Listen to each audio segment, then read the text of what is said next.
And if there's continuation of the status quo or acceleration with the Rafah offensive, then you will have more injuries and death among the population.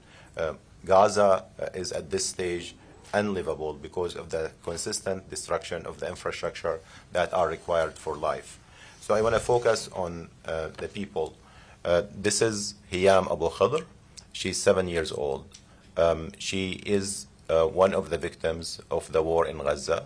A bomb hit her family home, so her father and brother were killed, and her mother also was injured, and she had burned, and she sustained third-degree burns on 40% of her body.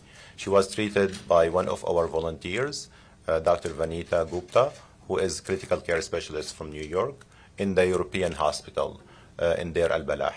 And Dr. Gupta took some videos of her, and you can see her face in the videos, and also in this picture. And if you want to define post-traumatic stress disorder, this is what post-traumatic stress disorder looked like in the face of a child who's 7 years old. She was supposed to be evacuated to Egypt, and she waited for weeks before she was eventually evacuated, and she died 2 days after evacuation because it was too late. 8,000 patients are supposed to be evacuated from Gaza to neighboring states who wanted to treat them, but for some reason they are delayed. Only 10% of them have been evacuated so far. This is Muhammad Khalil Abu Shahli. He's 12 years old. He was displaced with his family from eastern Khan Yunis to area around Nasser Hospital because thousands of people believe that hospitals are safe. It turned out that hospitals are not safe in Gaza.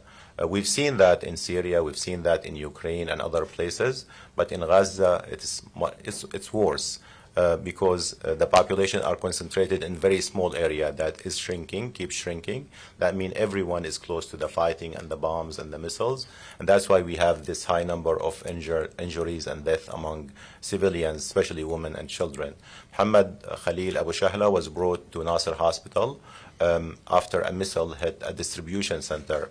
There were 32 injured people who were brought all together to the emergency room. 7 of them were dead on arrival.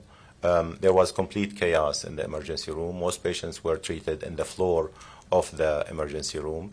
Dr. Thair Ahmed put a breathing tube in the mouth of Muhammad because he was not breathing, and put him on life support. And then he had surgery for shrapnels in the abdomen.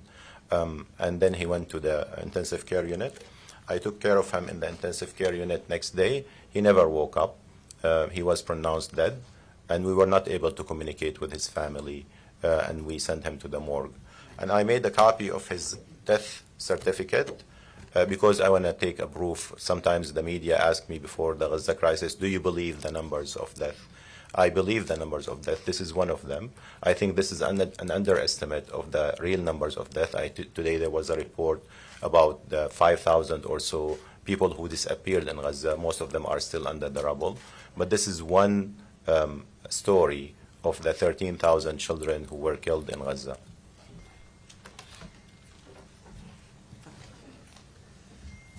Thank you, everyone. If I can just mention about our time at Nasser Hospital. Yes. Oh, I'm Dr. Thair Ahmed. I'm an emergency medicine physician and a board member for Med Global. I was in the Gaza Strip in January as a part of the WHO's emergency medical team, as a part of Med Global's delegation. And so we were at Nasser Hospital. Nasser Hospital was the second largest hospital in the Gaza Strip, and during the time of the war, it was the largest hospital while we were serving there. We were seeing hundreds of trauma patients because Khan Yunis was the center of a military operation, and we were also seeing many thousands of displaced people sheltering in and around the hospital. While we were receiving the trauma patients, in the background you would see children in the hospital, families sheltering with mattresses. And as my colleagues have mentioned, one of the concerns that we all have and the urgency of all of this is that the healthcare system has essentially collapsed, and that the hospitals that used to exist prior to October 7th are no longer standing and no longer functional. Shifa Hospital, which has been in the news as of 2 days ago, is the largest hospital in Gaza. And with respect to what happened at Nasr in the subsequent weeks while we were there, we saw that it was ultimately under siege and then raided, with 70 of its healthcare workers arrested and rendered inoperable, with many of the people having to go further south to Rafah, where already 1.4 million people existed prior to what happened in Khan Yunis. Many of the healthcare workers there decided to stay. I was one of the people that decided to evacuate prior to the raid and the siege. And I think it's important to share some of their stories, to share what they're going through, because they're incredibly heroic people who are deciding to prioritize the health of their patients despite having a legitimate threat against their safety, their security, and their life. And one person in particular was an ICU doctor that had his arm broken while he was on his way to the hospital. He had been unable to care for his patients, and he's somebody that is a part of the problem with the healthcare system collapsing. The second part of this that I want to mention, in addition to hospitals having to be subject to attacks and having to not be able to operate and having their staff arrested or killed, 400 of whom have already been killed during this war, is us not being able to provide them with the support that they need and the equipment that they need and the supplies that they need. On our way entering into Gaza, we saw hundreds of trucks stalled at the border on the Egyptian side. We know that these trucks have baby formula. We know that they have many items. And I just wanted to show what some of those items may look like. Diapers, inhalers for those with asthma,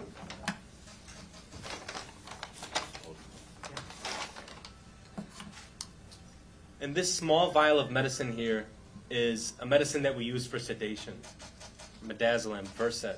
This is something that we could be using for our patients who are there, who are in pain, who are we're trying to reset their fractures, we're trying to clean their burns. It's an incredibly painful process, and this is something that can help. Something this small, we're not able to get into the Gaza Strip because the trucks are stalled. Or if someone is having difficulty breathing, as you may suspect may happen as bombs are dropping and the air fills with smoke, not able to get a rescue inhaler in to be able to treat their asthma. Or diapers for family members. We've heard of people having to use plastic bags because they cannot find diapers, and if they do find them, the price of them is incredibly high because of inflation and the lack of supplies entering. And so I hope that this is something that can bring home what we're talking about and the urgency that exists on the ground. We need our hospitals to be able to stand. We need the bombs to stop dropping, hopefully through a ceasefire. And we hope that we can get the necessary aid that's in to help alleviate the incredible amount of suffering that's taking place in the Gaza Strip. Thank you. Hello, my name is Amber Alion. I'm a pediatrician, and I'm the medical program manager for Palestine, Afghanistan, and Haiti with Doctors Without Borders. What I'd like to talk about, after having heard what my colleagues have seen and what we've all seen, including with the teams with MSF, is how exactly is the health system collapsing and where do we go from here? MSF has been working in the Gaza Strip for about 15 years. We've been doing either orthopedic surgery, trauma surgery, burn surgery, or mental health, or a combination of all three. Since the start of the war, we've been working. We started working in Shifa. We've been working in Nasr. We have a hospital in Rafah that does post-operative care, inpatient and outpatient care. We have a team working on post-delivery care for pregnant women, screenings for malnutrition, primary care, working with with chronic diseases. And what we have seen is a complete devastation of the healthcare system. And when Thaer talks about not being able to get midazolam or diapers or inhalers in, it's absolutely true. But there's another component, which is when the medicines do get in, how do they get to the right place and how do they serve the people in need? There is a huge focus, for example, on surgical care, which is absolutely necessary. But when you have a child who's having a seizure and needs to be treated, there's not enough medicine to go for the person who needs to be sedated, to be intubated, or the child who's having a seizure. And doctors are being forced to make choices in those cases. We have a system where the hospitals rely on quota systems for how many drugs they keep in their pharmacies and their stocks in each department, and they have to choose between whether do I fully stock my operating theater, my ICU, or my emergency room. And this is where you have doctors faced with horrific decisions of having to intubate and amputate children and adults without anesthetics in emergency rooms. Part of the reason for this is the lack of medications or the lack of medications accessible at that time. Part of the reason is that we have internally displaced people living in hospitals, sheltering in hospitals because they have nowhere safe to go. And what that means is they are staying in hospital beds. So what does that mean for injured people? They arrive, they get a quick and dirty surgery in an emergency room or in an operating theater, and they have nowhere to be hospitalized afterward. Or when they are lost all throughout the hospital, and our teams spend all day searching for the patient that they just operated on 12 hours before. What does this mean over the long run? The longer this war goes on, the longer these wounds have to rot, and I mean really rot. The infections are getting worse and worse, and it's horrific. It's horrific for our providers, and it's absolutely horrific for these patients. We have seen patients who've traveled, who were victims of explosive injuries, a family of 11, for example, a whole family that arrived to our hospital in the south from the north. They've been moving for 3 months looking for hospital care. They were victims of explosions. 11 members of the family were burned. The woman that we received had her 2 children with her. She had 3. The 1-year-old died on the way due to sepsis. This is what's going, and this is one out of many thousands of stories. The hospitals can't cope with the burden. No hospital in the world, high income, low income, could cope with the amount of injuries that we're seeing and the needs that we're seeing on the ground. When we talk about helping this population, which is a very resilient population, and a hospital may be rendered dysfunctional one day, and a week later you have the entire staff showing up saying, okay, let's clean it up, let's start over again. But when we talk about helping this population, we talk about we need access. Our doctors need access. Our nurses need access. They need to not be targeted. We've had ambulances targeted. We've had convoys of medical personnel targeted. We've had hospitals targeted, clinics targeted. The shelters where staff have been targeted. In order to be able to ascertain whether there is malnutrition, for example, across the Gaza Strip, you need to be able to do surveys among the population, which means you need to be able to access and touch the population. What we have been able to do is extrapolate from the few patients, the relatively few patients that we've seen in our clinics, the numbers of malnutrition that we're seeing. But what we know is that we can access a whole host of children and pregnant and lactating women who are the most vulnerable in the north. And we know that they don't have access to food, or what food they have is exorbitantly expensive. To be able to access this population, we need access that's safe for the medical providers, as I said. 2 populations are particularly vulnerable.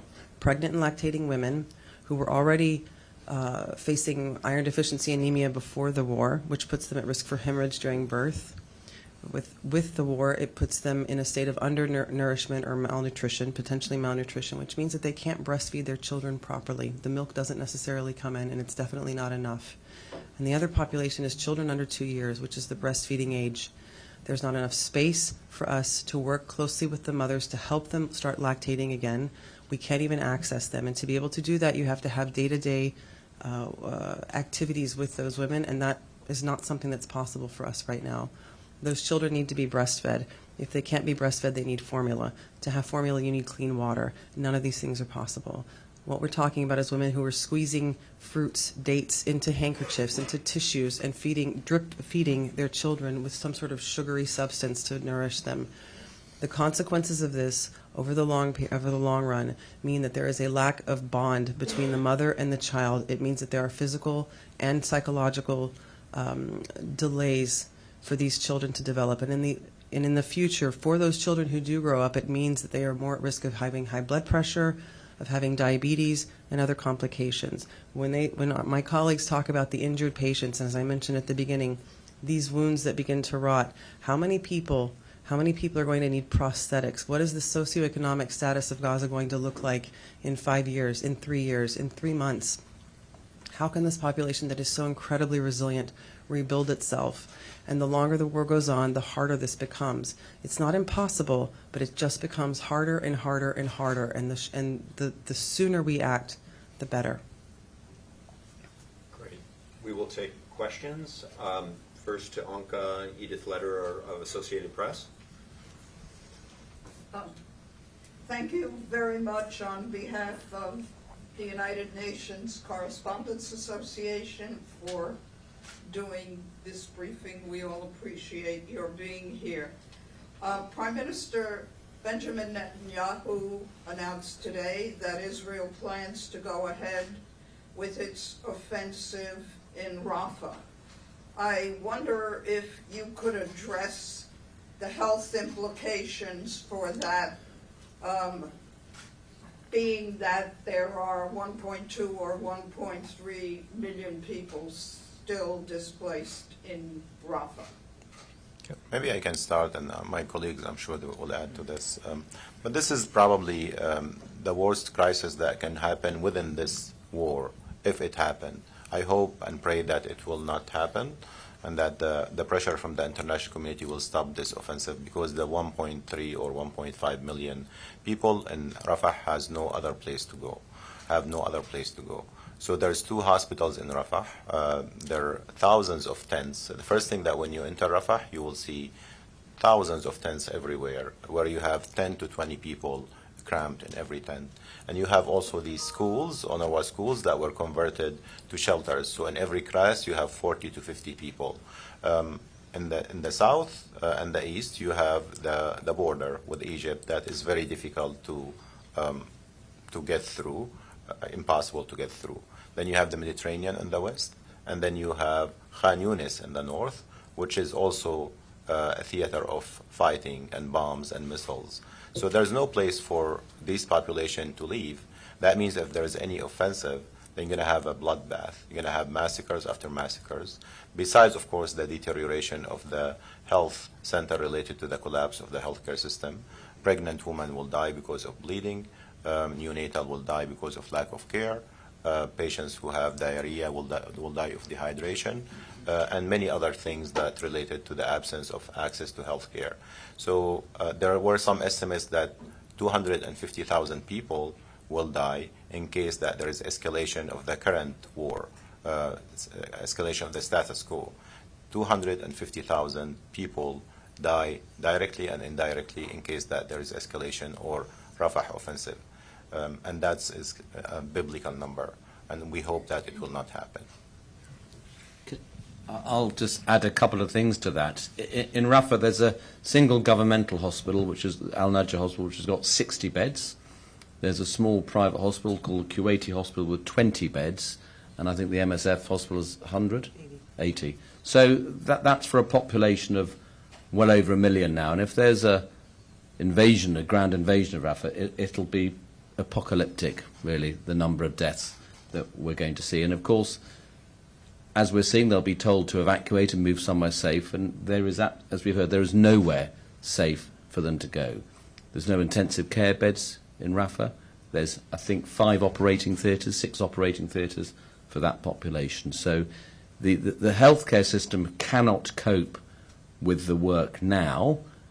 It'll be inestimably worse if there is an invasion of Rafah. Ibtisam? Hi, my name is Ibtisam Azam, Al-Arabic DD newspaper. I have two questions. The first one about the mental health issue, and that people are, like doctors, nurses, the medical staff is facing. Is there any services that any of you, the people that COVID in, could support them? Could you say more into that? And also in your tours and in your meetings with politicians and decision makers, which reactions are you hearing, whether in the US or other Western countries? Are they understanding how difficult it is, or the gravity of the situation? And why do you think there's not much need to put more pressure on Israel to stop the war and to have a ceasefire? Thank you. I can speak to your first question and then leave the next to one of my colleagues. In terms of mental health, the teams that are on the ground, especially the many actors that have been working in Gaza for many, many years, we have teams that are trying to provide mental health services. It's very difficult, though, because many of those teams are themselves victims of trauma, and that makes this an ongoing battle for us. Our doctors, our nurses, our healthcare workers, the cleaners, anyone who works in the healthcare system, they are completely exhausted. And on top of that, they have to worry about the safety and security of their own families. They're dealing with the losses of their own homes. And they have all of this going on in their minds while they're trying to carry out very heroic acts with their patients. So they are. There are some that have definitely displayed signs of acute stress. There are, and who we try, I know for our teams, and I'm sure the other teams, where you try to give them breaks. Part of it is that they want to keep working because that serves somehow as a therapeutic methodology for them. There are others who simply can't work, and we have to be obviously very patient with that and accepting of that because it's absolutely understandable. For the patients, they are completely traumatized. We have many patients that come for primary care consultations just to be able to talk, just to be able to get some kind of TLC, some sort of care and compassion. The mental health needs are astronomical and will be going on for many years. Among our staff, we have two things that concern them. It's my children today and my home tomorrow. And this is something that preoccupies them. And what we've seen in the past is that people who will come for mental health consultations, they come for their children and they stay for themselves. And right now we're seeing people are coming for their children and for themselves. It's just that dire. You know, there's a phrase in Gaza that I heard while I was there that people kept repeating, and I think it underscores this the mental health needs. But many people would say there's a war after the war. There's a war after the war, and it's a day of reckoning for the people to think about everything that they've lost, all of the struggles that they've been through. And that's why I find it really cruel and unusual to talk about a Rafah offensive. People have been displaced multiple times. And so this is something that I think many NGOs are thinking about and are concerned about. I will mention that the first mental health delegation will be entering the Gaza Strip in April. So foreign mental health professionals are going to try to support the mental health professionals that are on the ground in April. And as far as your second question goes, I think we've found that many of the delegations that we've met here are aware of the humanitarian catastrophe that's taken place. We are trying to support that with our eyewitness testimony. We're trying to drive the point home, but we also are trying to communicate the urgency. Oftentimes what we can see is there can be a paralysis by analysis, and there can be a lot of deliberations that take place. We just want to press upon the people who are at the table that this is very urgent, and we need things to change within the next few hours or days, not weeks. On mental health, MedGlobal provides mental health support incorporated in the medical points and the clinics that we have in Rafah. And we run about 10 medical points. Medical points means a clinic inside a shelter or an IDP camp. Okay. And it's run by local doctors and nurses. So in every one of them, we have someone who provides some kind of mental health support, usually mental health first aid to patients inside the camp or the shelter. And also, just last week, we sent a team that is focused on training the trainers on community leaders in the same camp, because you have a huge number of people who are traumatized.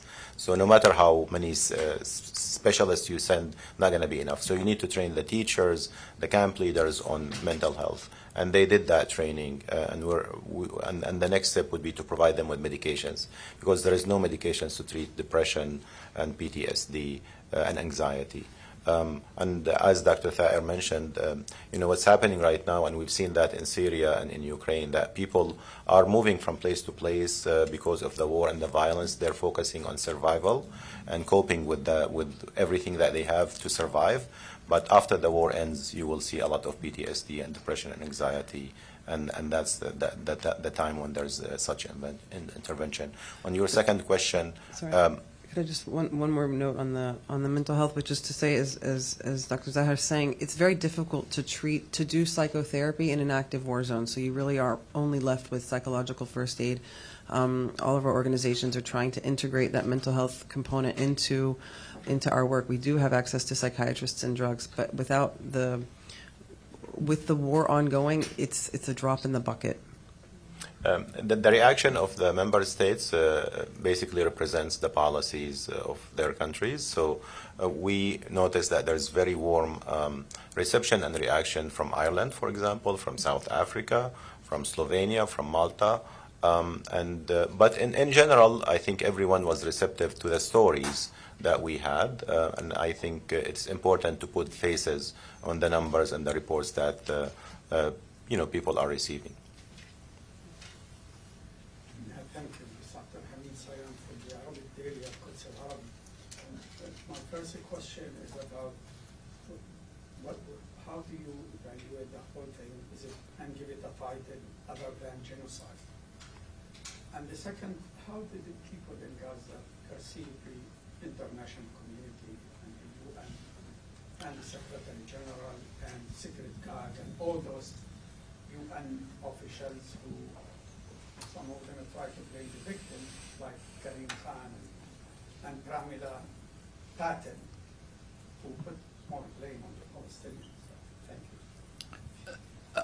I spent some time a while ago looking up the definition of genocide in a variety of dictionaries, and what is going on in Gaza fulfills every single definition of genocide that I have read. So there's no doubt in my mind that's what's going on, and I think the end game, it appears to those of us who've been on the ground there, and indeed, more importantly, is the views of all the Gazans I've spoken to, is that the end game of the Israeli government is to force them out completely from Gaza, to eradicate them from that land. So I don't think there's any doubt in my mind, and we've brought this up at government levels in the United Kingdom, and I think received fairly short shrift from them about using that term. But, and of course this is subject to the international cases being brought by South Africa. But at the very, very least, whether you agree it's genocide or not, there is a very clear, strong argument that it needs to be questioned as to whether there's genocide. In response to your second question about what do they all feel, well, I think they welcome seeing some humanitarian aid workers go out there, but they largely feel abandoned by the rest of the world. And some of my colleagues in Oxford set up a platform called Gaza Medic Voices on Instagram and Twitter. If you haven't seen it, I'd urge you to have a look at it. And it provides a platform for healthcare workers in Gaza to describe their experiences, photographs, audio testimonies, written testimonies, all of which have been verified. So a lot of work's gone on to verify them all, and they're describing what they feel like. And I've read many, many of the questions. I've received a lot of them myself from people, and the common theme is, why is this happening to us? Why has the West abandoned us? What have we done wrong? So they feel they've been abandoned by the rest of the world. And they would take it, I would say, one step further, too, and they're asking why are they not afforded the same sort of defense that maybe other people get? And they were concerned about why their values stop at the border of Gaza. Why do some of these values not extend to the people of Gaza? And they would ask, of the 13,000 now kids that have been killed, did they not have a right to live? And that's something that we would hear. I think people in Gaza, and like many other people in the world, whether it's in the Arab world or the Muslim world or the global South and many Western countries, kind of see the hypocrisy in the way that the international community have dealt with this crisis compared to, for example, what happened in Ukraine or other places. And I think this, as American, undermine our national security and interest in the region, because we are losing the hearts and the minds. Mm-hmm. And our moral leadership in the world is undermined by what we are not doing in Gaza. Understanding the limitation, but understanding the power of the U.S. and the administration, the fact that we can do things much better and much faster than what we are able to do right now. They do distinguish between the population from these countries and their governments. They are incredibly astute in that sense, and I echo what the other panelists have said as well on the rest. Go ahead, sorry. I work for a global TV Brazilian network. My name is Carolina. I would like to ask you, obviously, compared to what you see there, what you feel is smaller, but how do you deal with your feelings and your traumas? And also, I understand you're going to DC tomorrow or the day after. Why? What exactly do you plan to do there? I mean, the way we deal with our feeling is by having platforms like this where we share what we have witnessed, the stories, the painful stories, and the suffering of the people with people who can influence the situation. I think we need to make sure that the public knows what's happening. This is our duty. And it's also what we promised our colleagues in Gaza, that these stories and their aspirations and dreams will be conveyed to the highest level. So the meetings today and yesterday and the next 3 days are therapeutic to us. But it's not easy. These things stay with you for the rest of your life. Our goal in the next 3 days is to get this message to the highest level, because we understand, I think everyone understands, that the only country that can influence the situation is the United States of America. So by talking to the National Security Council staff and members of the Congress and the State Department, we want to make sure that they know what we know, and hopefully that will affect the decision-making process. I think that we've all heard sort of tragic. We have colleagues there. I've been going for 5 years to Gaza. I have very good friends, very good colleagues there, and I can't offer them words ever when they tell me the tragedies, when they tell me the stories, and what they want are actions. And so I think that's how we manage. We cope. We come here. We work. It's not enough for us to just say, "I'm so sorry this has happened to you." We can't. There are just no words. So our therapy is our action. Actually, my question was very similar, is about how you process all of this, and if you could expand a little bit on that. Professor Maynard, you talked about how you were not prepared for what you saw in Gaza. Can you expand a little? What had been your experience previously, and why is it different today? And also, would you mind commenting briefly on Israeli claims that medical infrastructure, healthcare infrastructure in Gaza is being used as Hamas militant strongholds? Yeah, I'd be very happy to address that.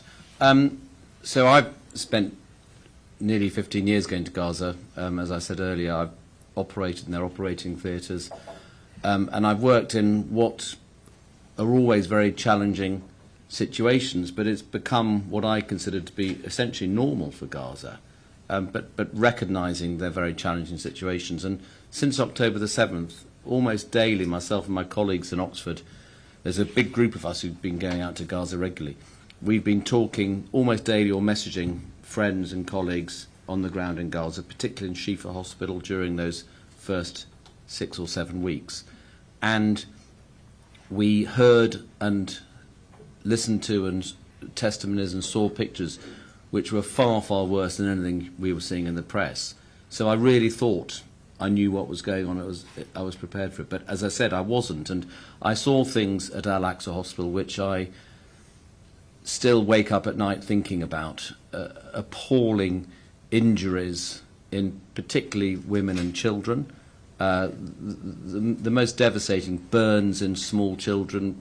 One child that I'll never forget had burns so bad you could see her facial bones. We knew there was no chance of her surviving that, but there was no morphine to give her. So not only was she inevitably going to die, but she would die in agony.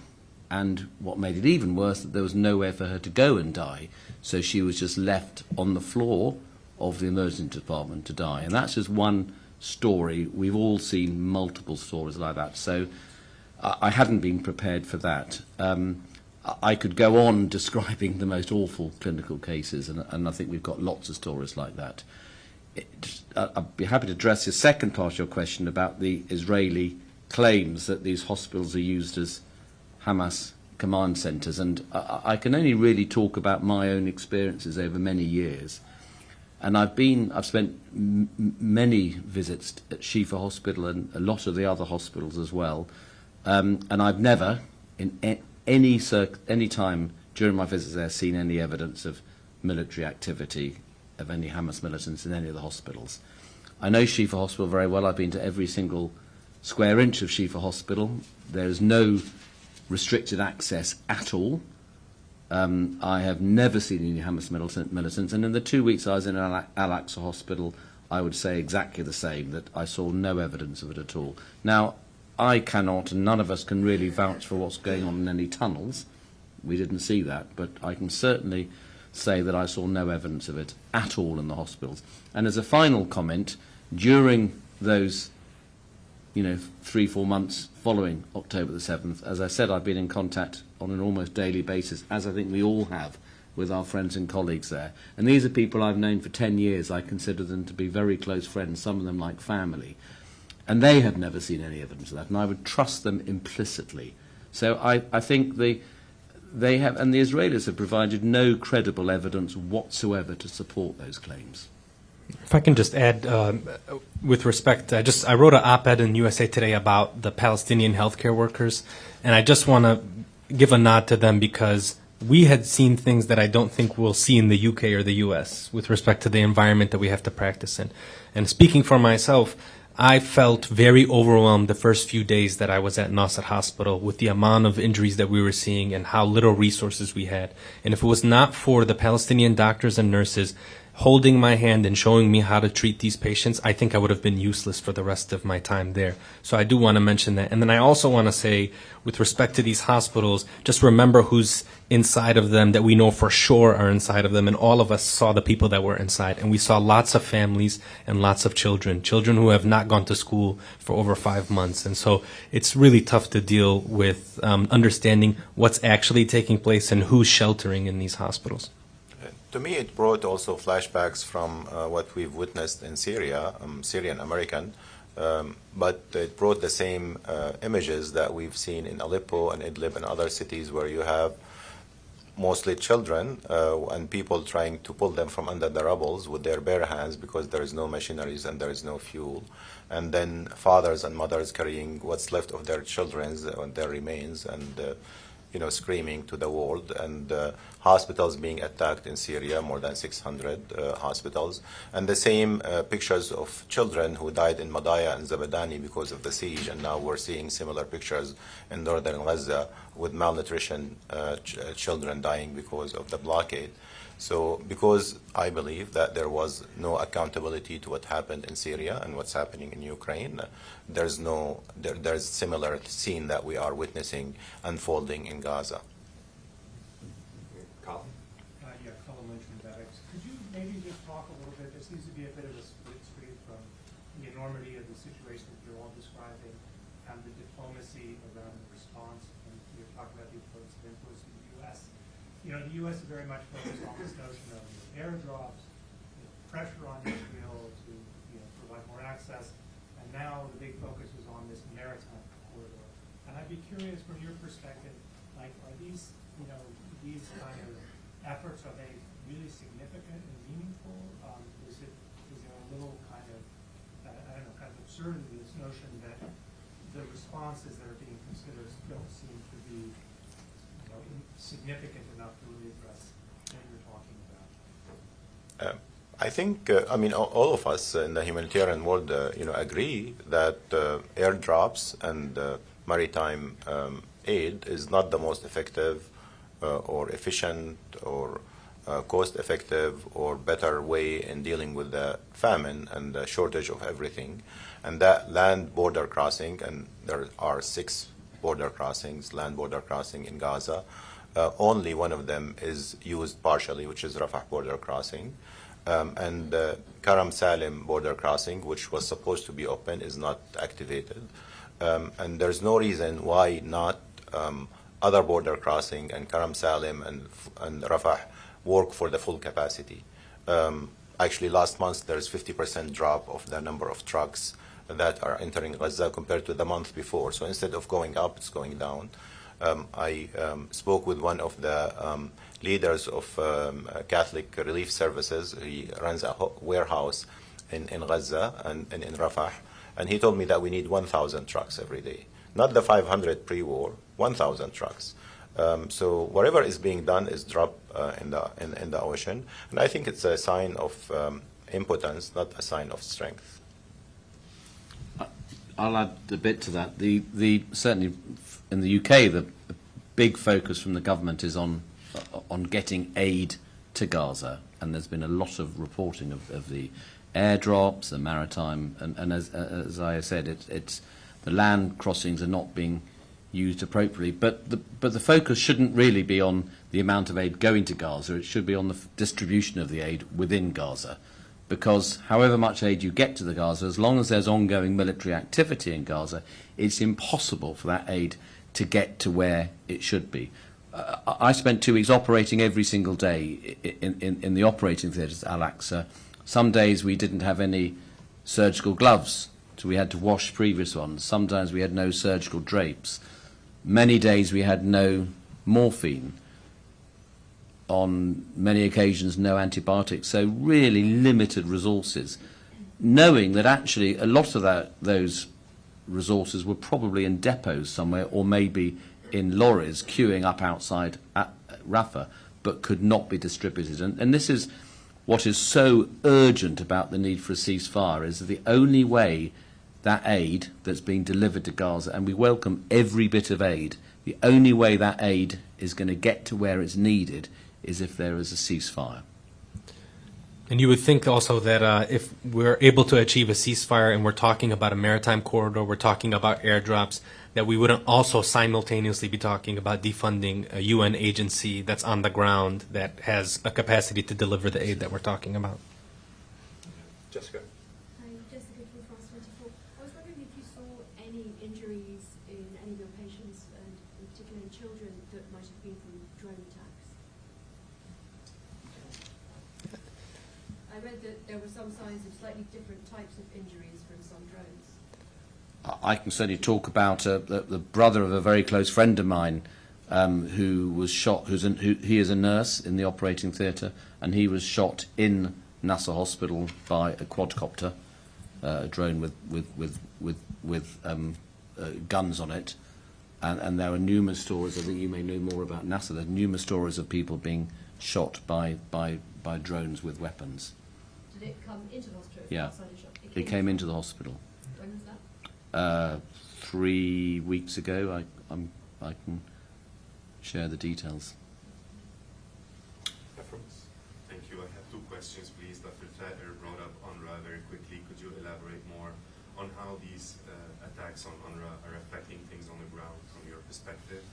1 and 2, do you feel, this is a bit of a follow-up on Abdel Hamid's question, the positions and appeals from the UN officials here, do you feel, Dr. Thayer, you also spoke about the importance of conveying the urgency of the situation. Do you feel the statements, the positions, the appeals that are coming out of the UN are at the level of what's going on there? And what do you expect from UN officials? What would you like to see them do better? I'm not talking about Security Council, I'm talking about the rest of the UN. I'll quickly say 2 things. The first, with respect to UNRWA, I think everybody understands that the work that they're able to do cannot be replicated. It's not going to be replicated overnight, over a couple of months. We're talking about an organization that has over 13,000 employees, 165 shelters with over 1.1 million people in those shelters. They focus on health, food security issues. They focus on water and sanitation. They focus on education. This is not something that you can just defund overnight and expect that everything is going to be okay. So, I mean, UNRWA is a lifeline to the people of the Gaza Strip. All 2.2 million people interact with what UNRWA's service is. And so I think it's especially important for us to recognize the work that they're doing on the ground, but also realize you have a very valuable partner that can reach the vulnerable communities, that's from the community and knows where to go and where the aid should go. I think that's very important. And then very quickly, the second thing, I just want to mention, we saw the IPC report talk about the severe malnutrition. If we remember, and we go back to November during the humanitarian pause, the World Food Program told us about the hunger situation in the north. They said 90% of households were doing negative coping mechanisms. They were skipping meals. They were trying to find whatever they could just at that point in November. And then in January, UNICEF told us that 1 in 6 kids in the north were acutely malnourished and needed intervention. And then we heard a couple of weeks ago that number is now 1 in 3. And then we get this IPC report. So I would say that the information that's coming out is telling us whatever we're doing and whatever we're saying, it's not enough, and that should change. I think the statements of the UN officials are actually quite strong. And the fact that the Secretary General will be visiting Rafah next week is amazing. But we've noticed that in many other crises that we have a lot of rhetoric but no action. And I think all of us understand the reason behind that, that we have 2 or 3 countries that they have the veto power, which means that this system is not working for the current time. And I'm not the expert on UN reforms, but I think at one point there should be some reflection on what would be the better way to end the crises, because the main purpose of the UN, as far as I know, is to make sure that there's peace in the world. And we're seeing crisis after crisis and disaster after disaster, man-made, with inability of the UN to implement its mission. And that has to make us, all of us, reflect on this issue and move towards more UN reforms. Just a couple more before our doctors move on to the next meeting. Go ahead. Thank you so much. My name is Alan Bukati from news agency Ria Novosti. Have you ever witnessed injuries sustained from the white phosphorus bombs in Gaza? I haven't, no. I've heard numerous stories about it, but I haven't seen it myself. And it's hard when you have burns coming in. It's hard for us to be able to say this is from this or that. What we see are severe burns, and there's a ton of patients in the Gaza Strip with severe burns. So I don't think any of us are weapons experts or familiar with kind of military bombs in that to that degree. What people described is a lot of burns, that more than the previous wars in Gaza. And I would, I think the local Palestinian physicians are the expert on what kind of weapon that has caused this injury. And I hope that you will have a chance to check with them, because they will tell you what weapon caused this type of injury. But what we were told, that there's a lot of burn, severe burn, that they did not see in previous wars. I'll add one thing to Hassan Abu Sitta, who you'll be familiar with, who's a close friend of mine in London, who spent the first 42 days in various hospitals. He saw a lot of white phosphorus burns, and I've spoken to him about that, and describes them as very, very distinctive burns, which you can distinguish from this. I saw lots of burns, but just explosive burns. So I've seen photographs he took, and I think there is unequivocal evidence of that usage. I didn't see it myself. Toward the beginning of the war, I'd seen photographs from surgeons with whom we work that look very much consistent with that, but very difficult to tell without being there. There's a certain smell that it emits, for example, so it's hard for me to say myself. In the back. Thank you, Nabil Ansab, Al-Arabi TV station. We heard about some field hospitals deployed in Gaza. Have you worked with them, or have you seen the impact on the health system and the basic needs that people want? And also, how much we can expect from this kind of deployment? You think this could be a good alternative to the health system in Gaza that obviously needs a lot of work to be back in action? Categorically, no. It is not an alternative. It is not a substitution. There were 35 functional hospitals in Gaza prior to the war. They are well equipped. The healthcare system was not perfect, but robust. The medical staff are some of the most intelligent people I've ever worked with in my life. No, you couldn't put up 1,000 field hospitals that would be able to address the needs in Gaza today. There are hospitals that...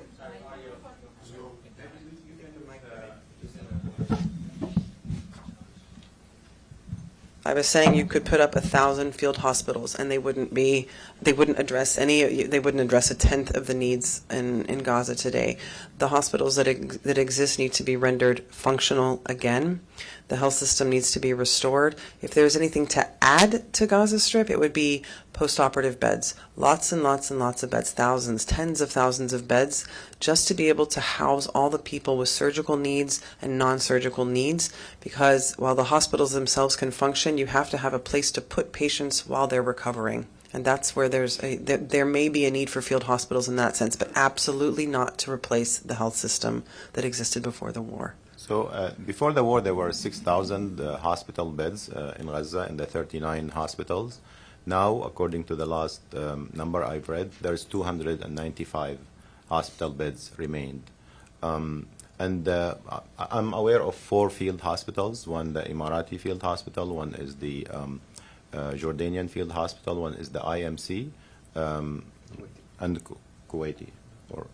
So all of these will add probably 300 additional beds. The problem with field hospitals, I visited the Emirati hospital. It's quite impressive, actually. They have the only functioning CT scan, by the way, for 1.5 million people in Rafah. And they have 200 beds, but for some reason they had only 80 patients, although they had more capacity to receive more. And they have quite good surgeons. Actually, before we went to Rafah, we were told that if you are injured, you will be admitted to the best place in Gaza for treatment, for your treatment, which would be the Emirati field hospital. But it's not enough. Other field hospitals are level 1, which means that they treat patients with dehydration and common conditions, but they're not going to be able to operate complicated surgery or take care of patients in the ICU.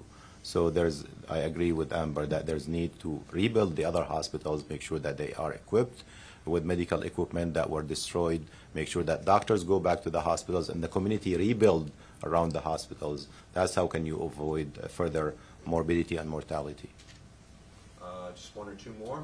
Go ahead. Yes, Stefan Arcala with New York.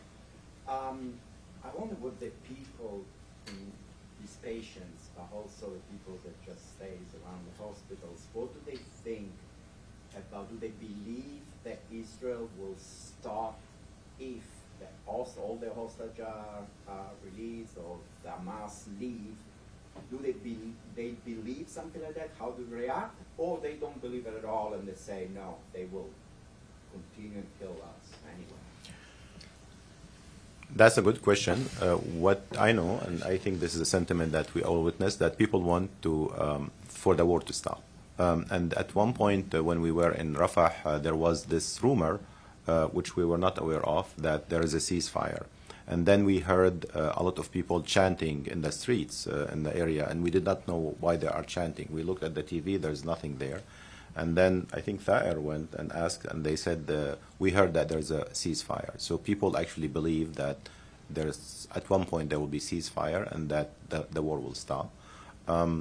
They actually, I found them more hopeful of the war stopping and rebuilding and going back to their places in northern Gaza. Many of them, I asked them, would you go back to northern Gaza? They said yes. And we know that we're going to be living in tents for maybe a few years, but they want to go back to northern Gaza. And I did not, frankly, see the bitterness that I expected to see in the people that I interacted with. People are quite resilient and patient and honorable and dignified, and they are thinking of futures. I just want to give one story about children, because children do not lie. Every child I asked, what would you like to be in the future? They said doctor. They did not say martyr or fighter. They said doctor. Except for one child, actually, and that reflects your question. He said, what future? He was completely traumatized. He was in displacement center. So people are looking for the future. Gaza has one of the highest literacy rate in the region, much better than many of the neighboring countries around and Gaza. And people want to live and want to rebuild and want to stay in their home. And I think the international community and the UN can help them, not only in ceasefire, but also in the day after ceasefire. And I think it's very dangerous to try to paint an entire population with one brush. I think that we tend to do that when we talk about the global south or when we talk about the Middle East or many regions of the world. People have different opinions and different beliefs, just like they do here or any country where any of us come from. The population, yes, many, the ones that we've worked with are very resilient. And they look to their futures of our staff, because I can't speak for the entire population, but within MSF staff, what I hear about is I'm worried about my children today and my home for tomorrow.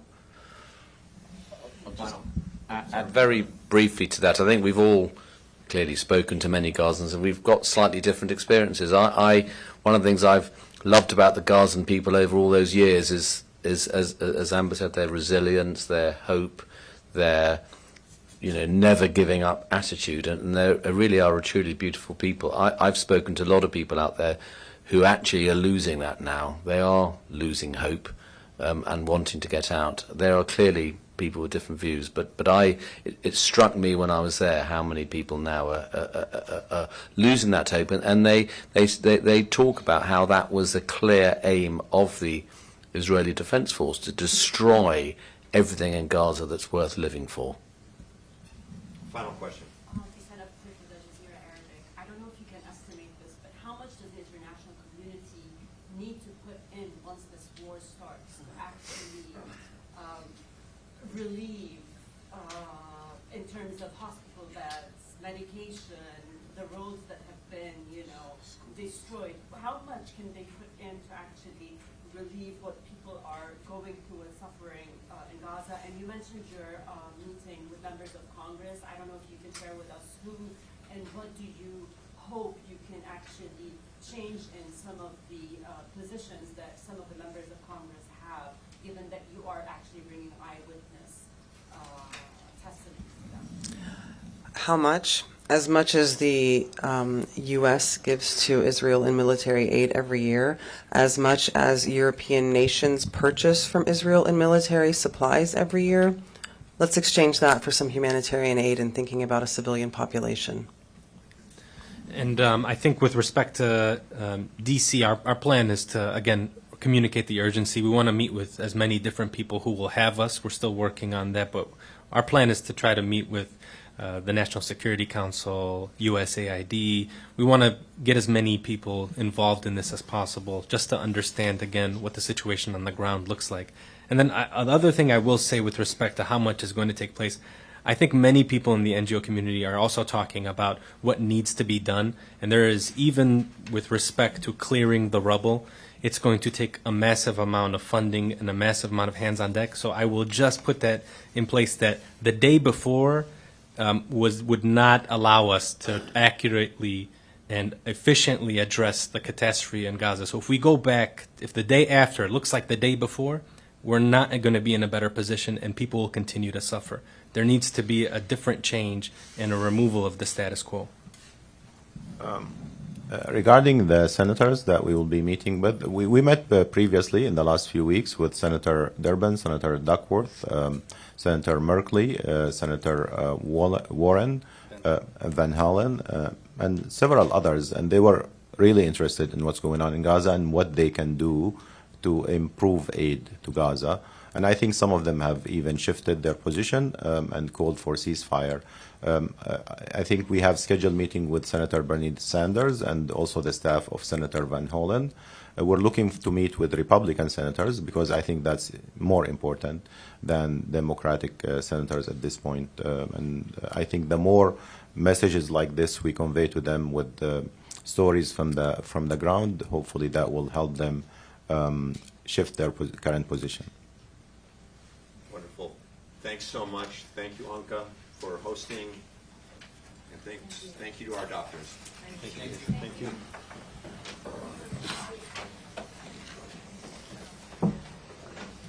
Oh, well. Do you know Tanya? Yeah, very well, very well. I mentioned her in here, but I thought, oh. Tanya, I know really well. She's in Al-Aqsa at the moment. Oh, good. Yeah, she is. Because we hadn't had any pediatric programs to send her I to. know. And I took her on so when she was a medical student, she came out with me to the West Bank. Oh, that's amazing. So she was with us in Lebanon, and so she we've been writing. Yeah, I was thinking about this. I meant to mention. Find her, and I keep telling her, I'll try to find you a position as soon as I have a pediatric unit. Yeah. So I'm really